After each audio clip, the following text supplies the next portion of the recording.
Paranormal Investigations Hawaii, from the case files of Harry Wong, Paranormal Investigator. Season 1. Short Scares Number 3. A Halloween Nightmare in Waikiki.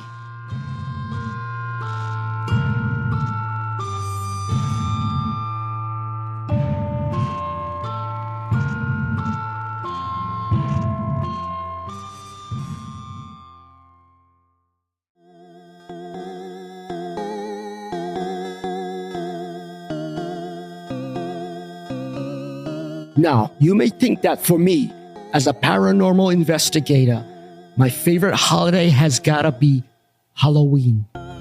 But you would be wrong, Mochi Crunch Breath.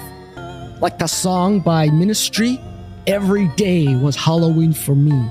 So I preferred a holiday with a little less excitement, something like Arbor Day, which some people celebrated by planting trees and watching them grow. Literally. So, every October 31st, as an antidote to Halloween, I would just stay in, make a huge bucket of hurricane popcorn, and have my own Nerdapalooza movie fest. Last year, it was a rewatch of The Lord of the Rings Extended Edition, 12 hours of nerd heaven. This year, it was a toss-up between the 9-movie Skywalker Saga or the 8-movie Harry Potter Marathon. I was just about to flip a coin to decide between the two when my phone rang mid-toss. It was my brother calling. Apparently, they had an emergency water leak. He asked if I could take my 9-year-old niece Sarah and 10-year-old nephew Alan out to go trick-or-treating while they cleaned up the mess. Now, I loved my niece and nephew even more than I loved my green bottle of Heine, but me and kids don't mix well. There was this one time when I was asked to participate in Korea Day for my ex-girlfriend's son's school, but I left there when the kids wouldn't stop screaming and crying hysterically. I wish someone would have told me ahead of time that first graders didn't like stories that involved disembowelment. But family was family, so I agreed to take them out for Halloween. Notice, I said take them out, not take them trick-or-treating. So that's how we ended up here in Waikiki on this Halloween night. Okay, kids, we're here. I guarantee this will be more fun than trick-or-treating. All that delicious candy will only rot your teeth and give you diabetes 40 years from now.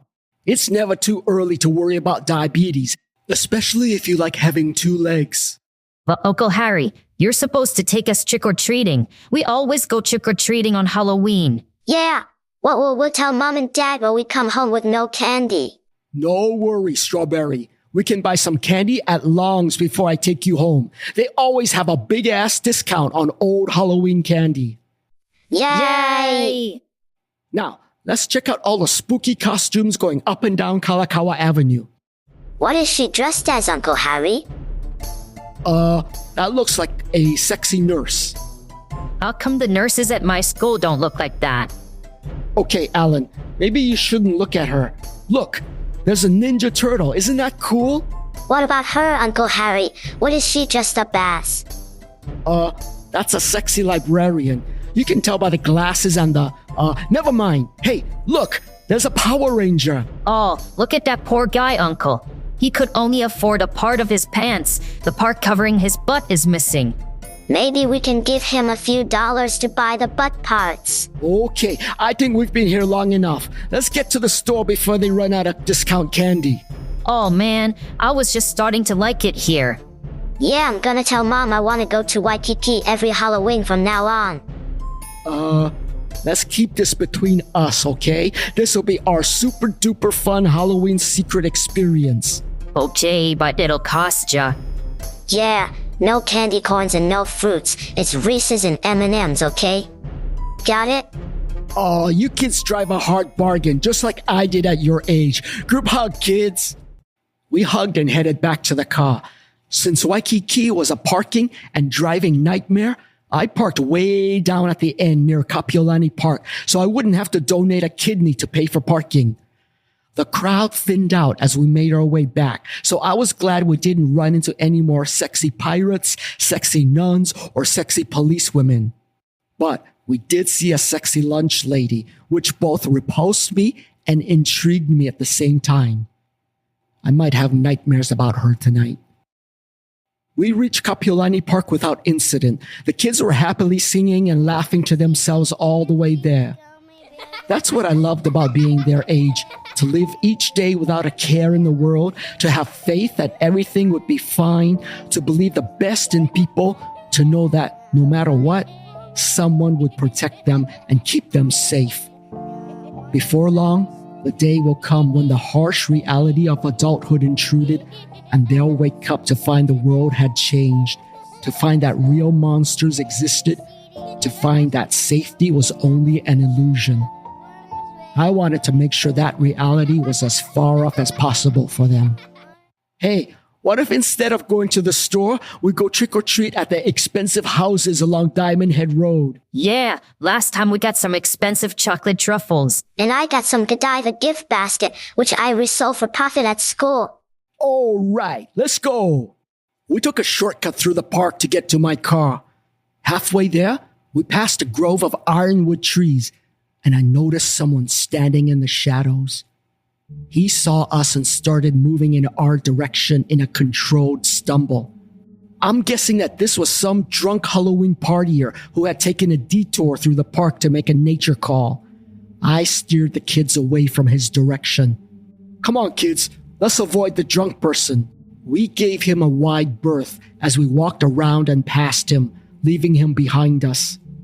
We made it halfway to the car when the sound of soft footsteps echoed behind us. I turned to look and saw with dismay that he had turned to follow us. I stopped, turned around, and put the kids behind me so I was between them and the drunk guy. Why is he following us? Kids, you two hold hands and stay right there, okay? I'm gonna go see if that person needs help or something. I'll be right back. Okay, Uncle, we will. I walked slowly toward him as he continued to stumble after us. I was about 20 feet away from him when the moon slipped out from cloud cover and a faint light fell on him. From this distance, I couldn't quite tell his age. He was dressed like an ancient Hawaiian warrior, wearing only a loincloth and a helmet which partially hid his face. I stopped as he continued lurching toward us until he stopped within 5 feet of me. Okay, he was probably just some drunk college kid in costume and not someone trying to mug us. I should have felt a sense of relief, but for some reason, I felt even more unnerved. Something wasn't right with this guy. I noticed that his helmet covered his head and face, except for 2 eye holes, which were too dark to see inside. This was an eerily accurate costume. It looked as if it had seen a lot of use, with rips, tears, and marks of aging that only the best Hollywood costume shop would be able to fabricate.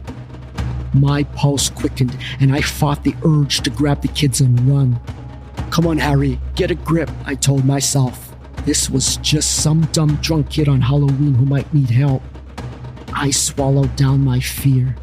Hey, Rada, you okay? You had a few too many, huh? You need some help?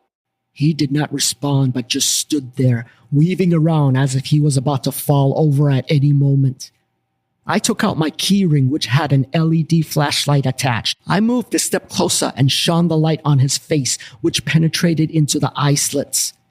A pair of yellowish pupils, like those of a predatory animal, looked back at me.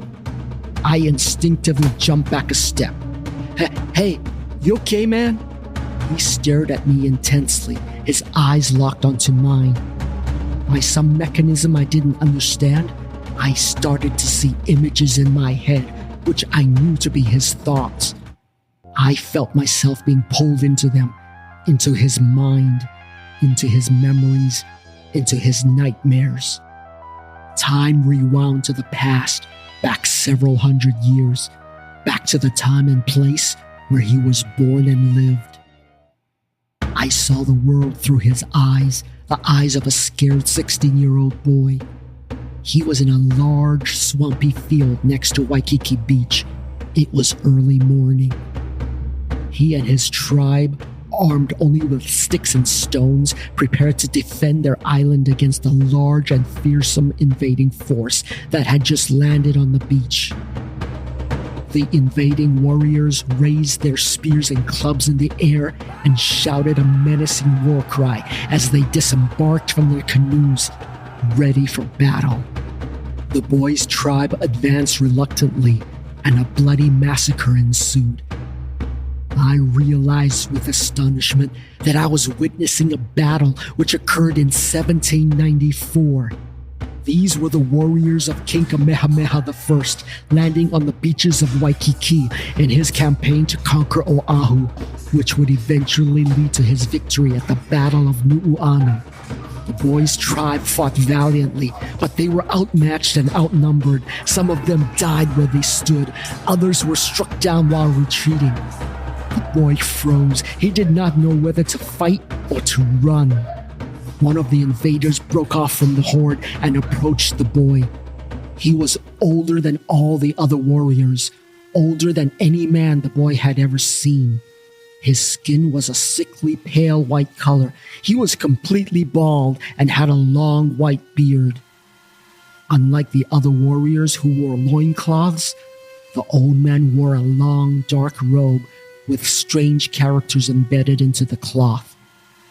He looked frail and did not carry a spear or club like the others. Instead, he held a staff, which was lit with a flame on one end, like a torch.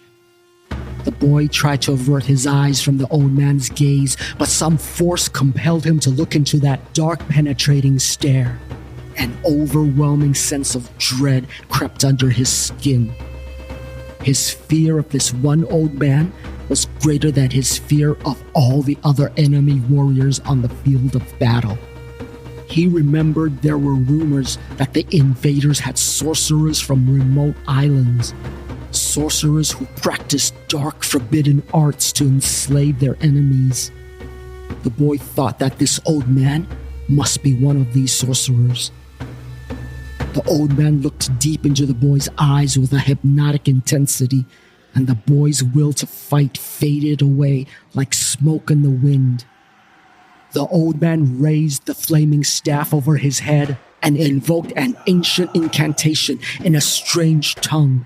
The boy felt an icy hand reach into his chest and squeeze his heart until it was crushed into a bloody pulp.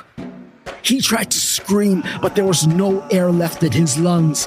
He clutched his chest and fell onto the ground, his short life slipping away as he convulsed and shook until everything turned black, and he closed his eyes and stopped breathing. Time passed, and the body that once belonged to the boy eventually woke, but he didn't know how long he had lain in the dark. His thinking was difficult, confused, unfocused. He didn't know who or what he was, or why he was there. The only thing he knew, the only thing he felt, was the cold. He could not remember anything that existed before the cold. All sense of time and space were lost. But most of all, he did not know that he was dead, did not know that the old man, the sorcerer, had turned him into an undead creature, did not know that the excruciating cold that he felt was caused by the absence of chemicals which were no longer being produced in his dead brain. All he knew was that the cold was a torment beyond death, and he had to find a way to stop it. Time passed until he smelled something approaching. His body had deteriorated over time. His eyes were essentially blind now, but his hearing and smell had sharpened after death, and his strength had grown tenfold. Through the fog and haze of death, he vaguely remembered that he knew the smell. It was the smell of humans. The scent was strong, and after a minute, he heard the two humans walking through the swamp. As they got closer, he realized that what he needed was inside the humans. There was something hidden inside their bodies, hidden inside their skulls that would stop the cold. He waited silently in the tall grass, and when the humans were within reach, he pounced and sank his teeth into their necks and tore out their flesh until their blood flowed as if a dam had burst. He knew that if they bled out from there, they would soon stop fighting and he could get at what he really wanted. He waited until the bodies stopped moving. Then he cracked open their skulls to find it, the gray substance that he needed to satisfy his hunger.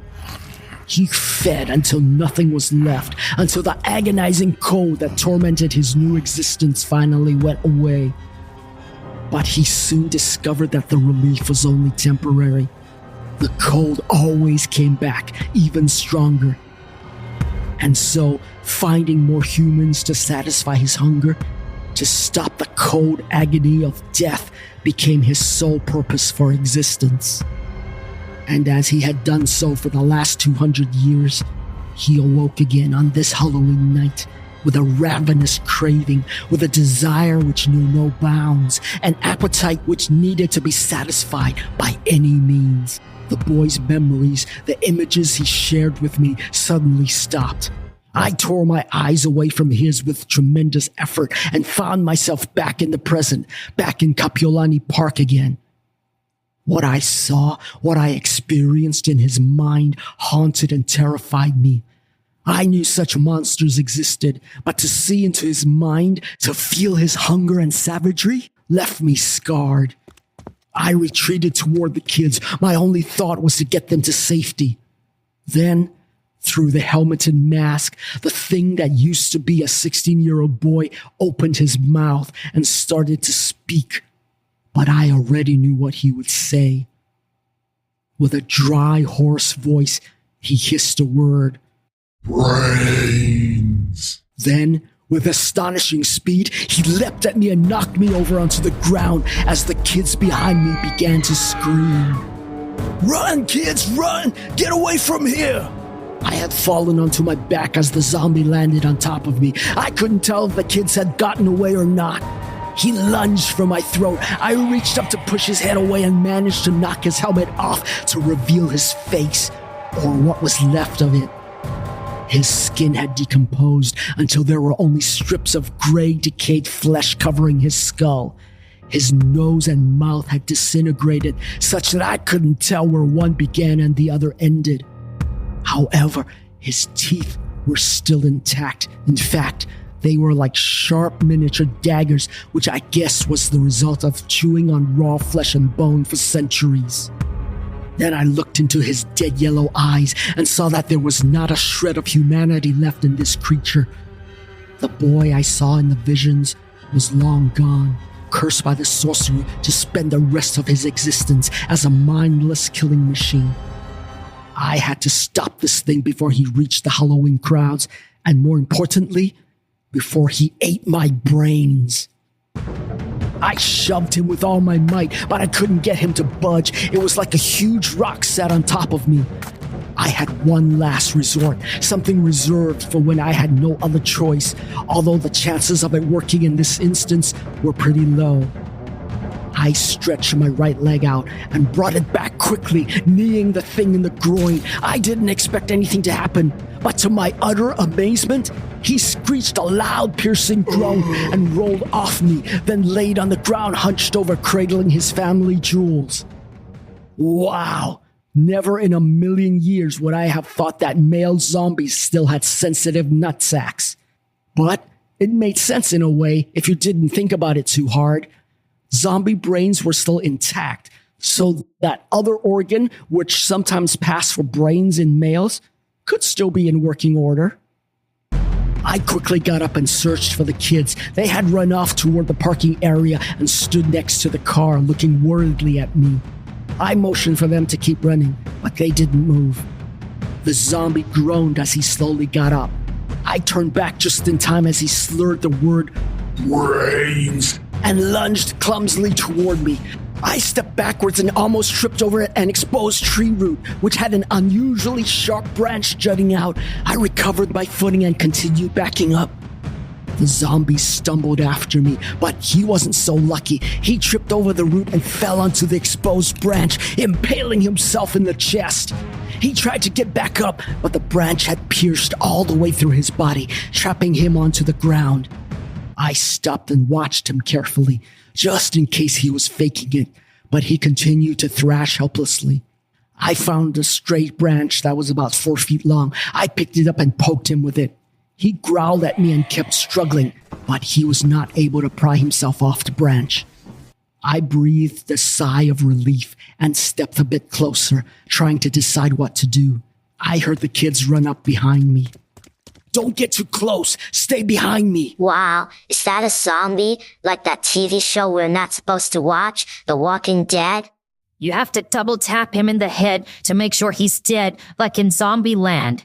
Oh my God, I'm gonna have to tell your parents to keep a closer watch on your TV habits. Now get back to the car, okay? I'll be right there in a minute. But Uncle, Can I poke him with a stick too, please? No, you can't. Now, go back to the car and get inside. They turned around reluctantly and returned to the car.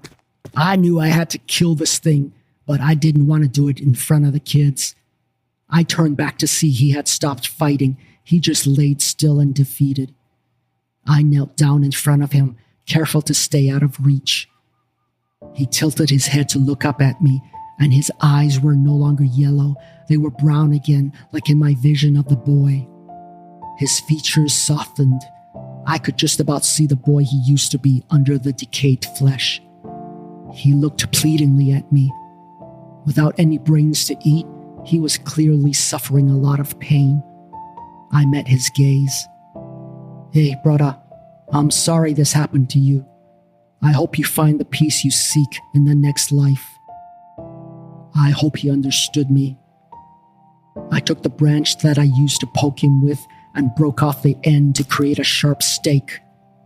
I looked at him one last time, and he whispered something softly that sounded like, although it could have just been his ragged breathing.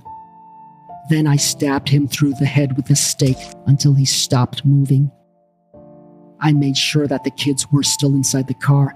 Then I dragged his body across to the beach and cast him out to sea, giving him the burial that he never had. I returned to the car, and when I got back, we weren't in much of a mood to continue trick-or-treating. So I took the kids home, and we watched a movie, one of those innocuous Disney Halloween movies made for kids, which didn't involve anything scary. But that was okay with us. You have been listening to Paranormal Investigations Hawaii from the case files of Harry Wong, Paranormal Investigator, a fictional podcast.